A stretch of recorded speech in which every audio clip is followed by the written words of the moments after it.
नमस्कार, मैं पूनम रतूड़ी। स्वागत है आप सभी का day to day news Bharat. आपसे वादा करता है कि हम पूरी निष्पक्षता के साथ पत्रकारिता करेंगे और हमारा कोई भी पत्रकार किसी से कोई उपहार या विज्ञापन नहीं लेगा या किसी को ब्लैकमेल नहीं करेगा।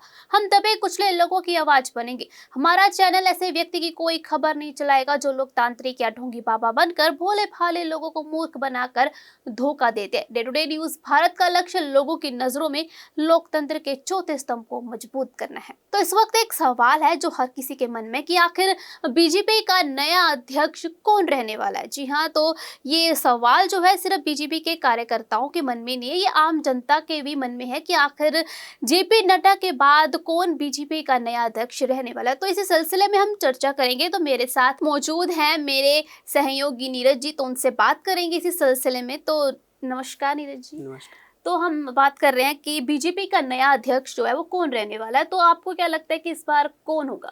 देखिए, अटकलें लंबे समय से बीजेपी को लेकर चल रही हैं कि कौन बीजेपी का राष्ट्रीय अध्यक्ष होगा।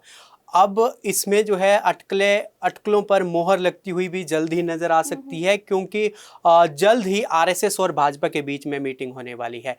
लगातार 2020 से जेपी नड्डा भाजपा के राष्ट्रीय अध्यक्ष के रूप में कार्य कर रहे हैं। इस दौरान उन्होंने काफ़ी राज्य जो ऐसे थे जहां भाजपा जीतती नहीं थी, वहां पर पूर्ण बहुमत से सरकार बनाई है और काफ़ी अच्छा उनका कार्यकाल इस दौरान रहा है।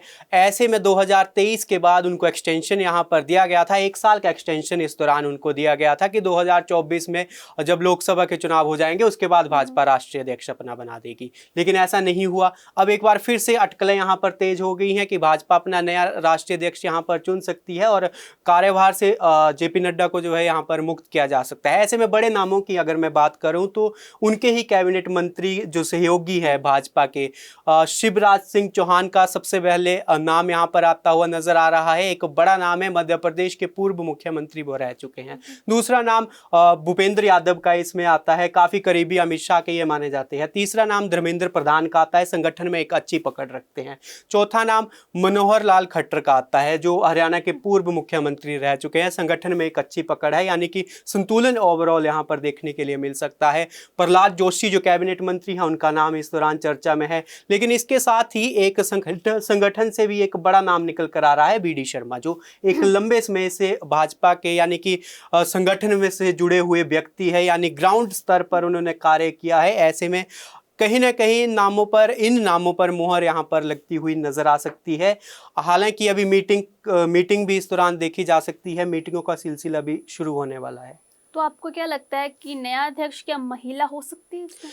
देखिए, जब आरएसएस की पहले मीटिंग हुई थी, एक मीटिंग कुछ दिन पहले हुई थी, उसमें आरएसएस ने ये कहा था कि महिलाओं को आगे किया जाए। कहीं ना कहीं वो संदेश भी यहाँ पर साफ होता हुआ नजर आता था, महिला सशक्तिकरण की। जिस तरह से भाजपा लगातार बात करती हुई नजर आ रही है कि महिलाओं को राजनीति में आगे आने का मौका दिया जाए, महिला सशक्तिकरण की वो बात करती है। दूसरी ओर आरएसएस ने भी इसी तरह के शब्दों का इस्तेमाल करते हुए ये कहा था कि महिला को आगे लाना चाहिए राजनीति में, महिला सशक्तिकरण की बात उन्होंने भी की थी। तो कुल मिलाकर हो सकता है कि महिला भाजपा अध्यक्ष पहली यहां पर बनती हुई नजर आ सकती है।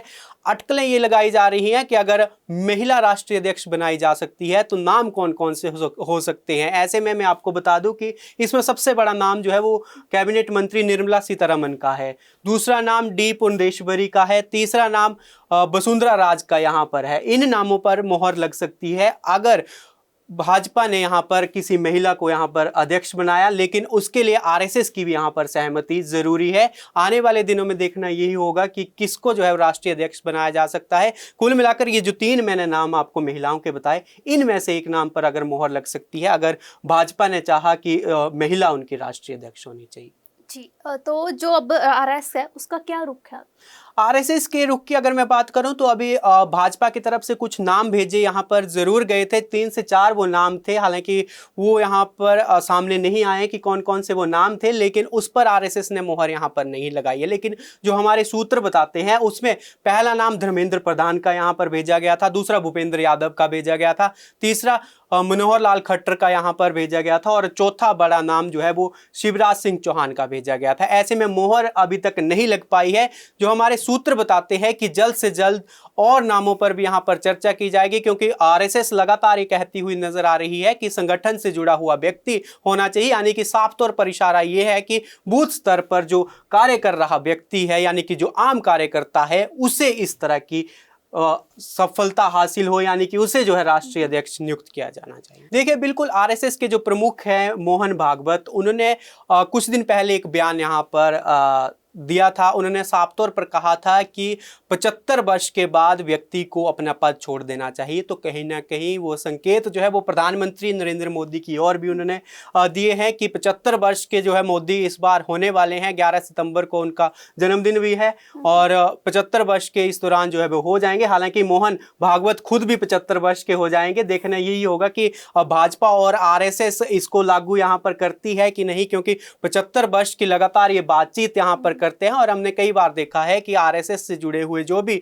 लोग हैं, जो भी नेता हैं, जो भी कार्यकर्ता है, वो 75 साल के बाद जो है वो पदभार मुक्त कर दिए जाते हैं यहाँ पर। तो कब तक ये घोषणा हो सकती है, कब तक वो घोषणा करेंगे, नया अध्यक्ष कब तक बना दी? देखिए, अभी तक तो सहमति यहाँ पर नहीं बन पाई है, लेकिन अब पहले की मैं अगर बात करूँ तो पहले हमारे सूत्र ये कहते थे कि मार्च महीने में जो है अध्यक्ष बना दिया जाएगा, लेकिन उसके बाद सहमति नहीं बन पाई है। अब एक बार फिर से अटकलों का बाजार गर्म हो गया है और 21 जुलाई तक जो है ये कहा जा रहा था कि भाजपा का राष्ट्रीय अध्यक्ष नियुक्त कर दिया जाएगा, क्योंकि मॉनसून सत्र भी होने वाला है।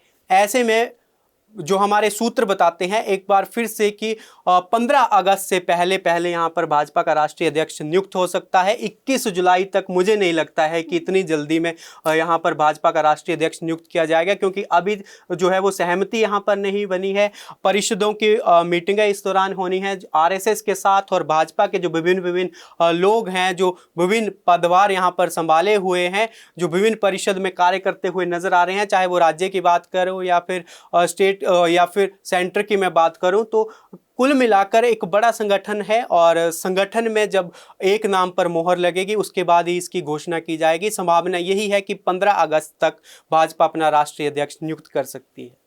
तो देखते हैं कि इस नया अध्यक्ष बीजेपी किसे चुनती है, ये महिला होगी या पुरुष होगी, तो देखना बाकी है। जब घोषणा हो तब पता चलेगा। तो बने रहिए day to day news Bharat के साथ। धन्यवाद।